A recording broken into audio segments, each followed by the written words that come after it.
Hello friends, আসসালামু আলাইকুম। কেমন আছেন সবাই? ঈদ তো চলেই আসলো।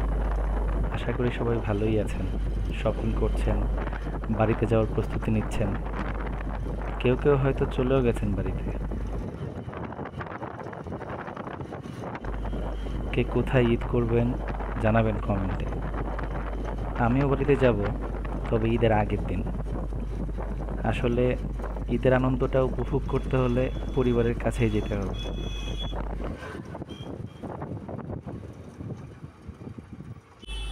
ঈদে তো ট্রেনের টিকিট পাওয়া যায় না, আর ট্রেনের টিকিট পাওয়া গেলেও কষ্টের শেষ নেই। যে পরিমাণ ভিড়, একজনের উপর আরেকজন দাঁড়িয়ে থাকে। আর বাসের কথা কি বলবো, দ্বিগুণ তিনগুণ ভাড়া নেয়। এই জন্যই যাদের বাইক আছে বা প্রাইভেট কার আছে, তারা কখনো পাবলিক ট্রান্সপোর্ট ব্যবহার করে নাই।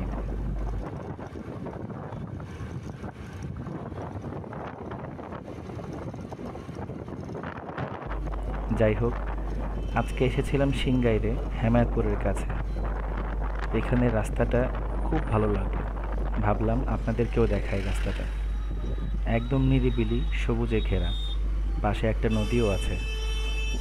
এমন রাস্তায় রাইড করতে খুব ভালো লাগে, সারা দিনেও ক্লান্তি আসে না।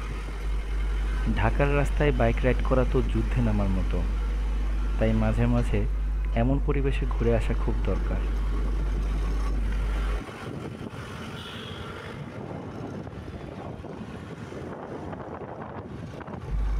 তো আজকে ভিডিওটা আর লং করব না, সবাই ভালো থাকবেন। যারা বাইকে বাড়িতে যাবেন তারা খুব সাবধানে রাইড করবেন। হাইওয়েতে খুব রিস্ক থাকে বাসের কারণে। হাইওয়েতে রাইডের বেশ কিছু নিয়ম আছে, ইনশাল্লাহ পরে একবার আলোচনা করব। আজকে বিদায় নিচ্ছি। আসসালামু আলাইকুম।